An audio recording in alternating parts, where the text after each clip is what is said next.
The following program comes to you from Mustang Media Studios.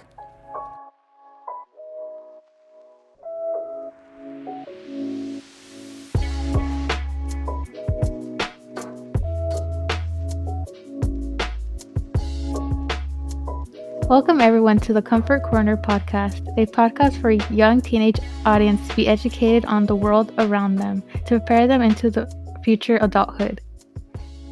In today's special, we will share our opinions on today's gender inequalities and our experiences, the traditional roles of gender, and finally, what does femininity and masculinity mean? Today, I'm here joined with a special guest. Hi, I'm Leslie Santos. How old are you? I am 17 and I'm a senior here at John Muir High School. So, I have a question for you and I want to know your opinions and experiences towards the gender inequality. The question is, what have you learned about gender from parents, schools, peers, and media? And do you hold what the roles that they've given to you or have heard true? So what I've learned mostly at home, my parents really like the traditional roles of like, oh, the woman has to do all of the housework and like you have to take care of like the men, basically kind of like babysit them. And I'm not into that. And I really hold it like I try to change the way it is at home, like the misogyny and all this stuff.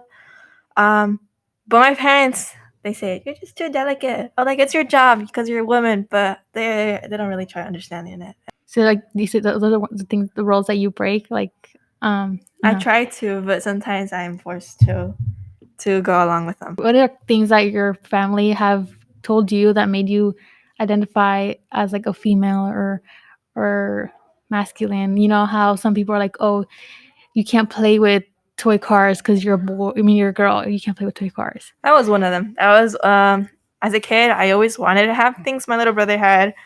I wanted toy cars and I wanted like Power Rangers, like toys, and they'd tell me no because you're a girl, you're supposed to be playing with dolls. Also, my mom still nowadays she wants me to wear a lot of like pink and like dresses, even though I tell her that I don't like them. She's like, "But you're like you're supposed to be girly," and I'm like, no, no. I've had that experience too. One of my English class, we were asked how did we know we were female or male, and I've also had the experiences or saying that a certain color or category is towards a certain gender, which that's one of them I don't hold true. I think you can do whatever you want. It doesn't matter if it's feminine or masculine. It's all personal interest. For my brothers also as well going through the same stuff. We both like when I shop, I like going to the men's section because I don't really like things they sell. Comfortable clothing. They do. The oversized they really stuff. Do. No, and then also they're always selling like crop tops at the store, and I'm like, I'm trying to wear this during the winter as well. I also hate how like the sizing of jeans or clothing so is. Different. Oh yes. My God, yes. Like when you go shopping for jeans and like you're small in this brand, but like a large in a different brand, and it's like I feel like that kind of messes with you.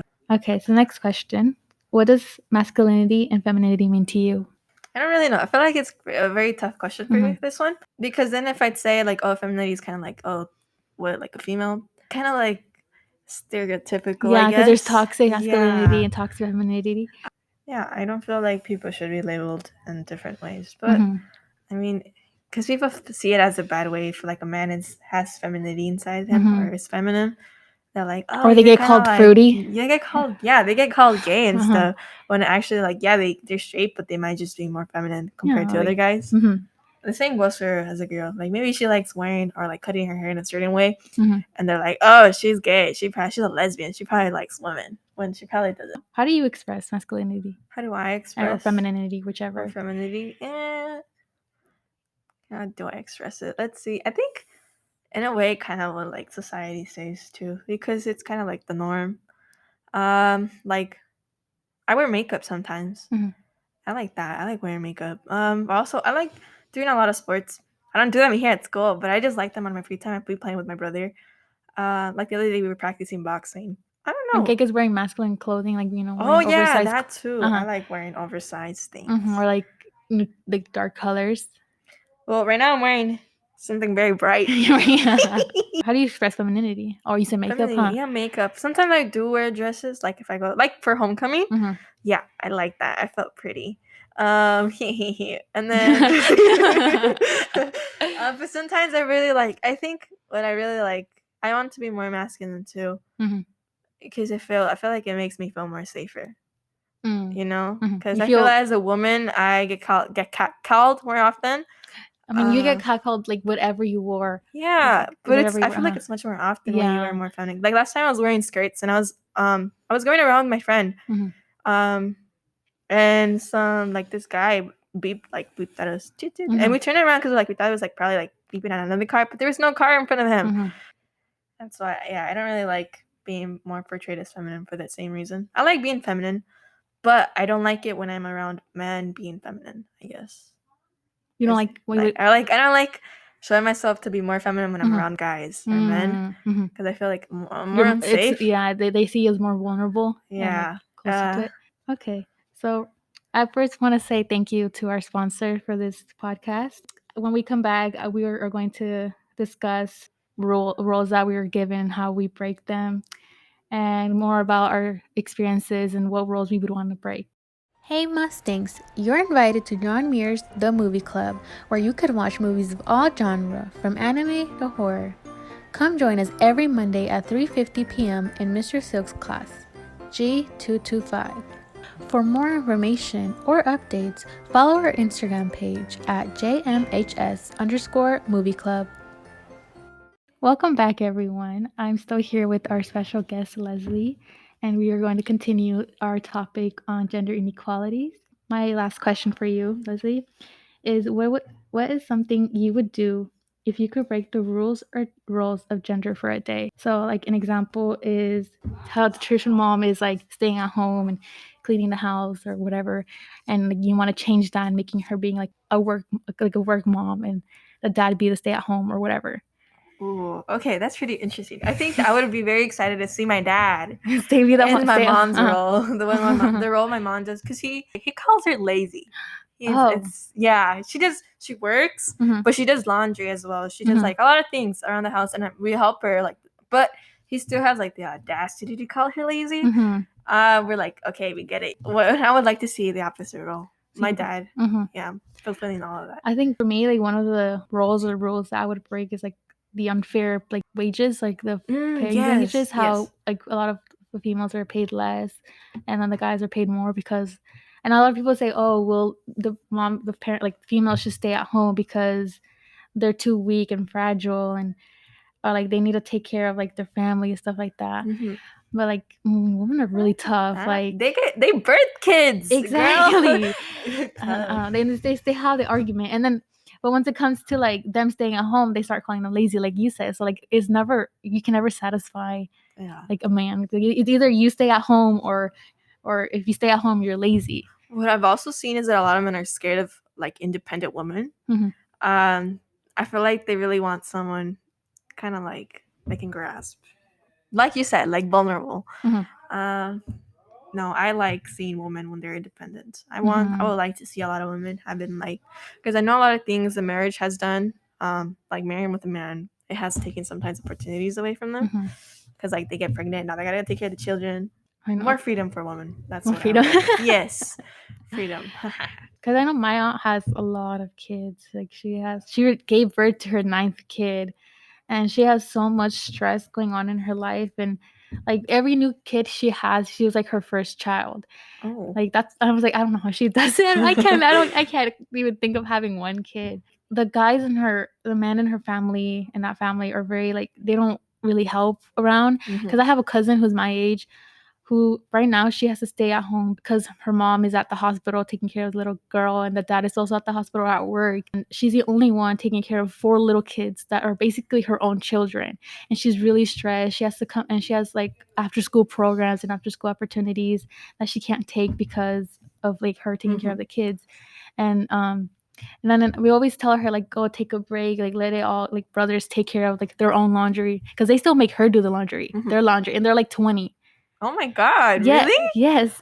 It's like, yeah. And so we're always telling them, like, oh, you guys need to do the laundry. Like, your sister has done so much for you guys. What are you going to do for her? And they're like, well, she's a woman of the house. Like, she needs to do it. And it's just, like, it's annoying. It's disgusting and annoying. So I guess I would also break that role, too. I think, for my family, my mom, she's always, and it's usually always me and my sister doing chores around the house while my brother's, like, playing video games or something. And my mom, she feels infuriated when I ask her, like, I'm doing something, and I'm like, or she tells me, go do this after I'm doing something, Mhm. and I'm always like, why don't you call your son? Mhm. Why don't you ask your son to do it for you instead? Yeah, that's how And she's like, well, es que estorba. He's a father here. Mhm. And I'm like, but he's supposed to be doing something. It's not just us doing the stuff, you know. And she's like, but he's a man of the house. He's one of them. I'm like, my little sister who's younger than him does more than he does. This man doesn't even know how to sweep. That's how my mom is with my little brother. Like, he always leaves his plate on the on the table, or there's food everywhere, and it's just there. And but when I like, because I usually like I don't finish. I usually drink my finish last, so I put my plate away, and then I'm gonna come back for my dish. But as soon as I leave to get up to put my plate away, she's like, "Why aren't you picking up your plates?" I'm like, "I'm literally doing that right now." And then you see my little brother's plate right there, and I'm like, "What about him?" She's like, "Oh, you're gonna have to wash that." And I was like, yeah, I don't get it. I don't like this. It's and like I'm like, well, he needs to do it. He's old enough. And she's like, oh, well, he's not gonna do it right. He's probably gonna break a plate or not gonna clean it right. So when she's not home and her brother, like, we have to take care of my little brother, we're always making him do something because like it's not fair. We're settling things now. Yes. There's one time where me and my little brother were playing, and I was like, okay, I'm done playing. Like, it was like a long time ago. I was like probably like 8 years old. He was like, actually, I don't know. I think I was 10. He was like somewhere around 6 or something. And I was like, okay, I'm done playing right now. Like I'm tired of playing. And then he comes out of the corner with a Nerf gun, and he's like threatening to like shoot me. And I was like, no, stop, like it's not funny, like I'm not playing anymore. And then he ends up shooting me in the eye, and then like it hurt really bad. So I start crying, and my mom starts telling me like, oh, like toughen up, like it's your fault, like he shot you in the eye, why are you messing with them? And I was like, I told him not to. And she was like basically taking his side, even though I'm the one who got shot in the eye. I don't know. I feel like it's also a very big issue in like Latino households. That's what I hate. Like, it's always like, oh, well, you're like in a Mexican family. It's normal. You should get used to it. And it shouldn't be. Yeah, no, it's not. It's like the machismo, like the toxic masculinity and Latinx families is a whole big issue too. My brother was depressed, I guess, and like depression. Yeah. And he was explaining to my mom how like he couldn't like feel anything. Like he's like, I feel very sad, and like I don't know, like I don't feel like myself. He says, he's like, I don't want to do anything anymore. And I had like a big conversation with my family about like that, because I also have suffered through mental illnesses, but like by myself.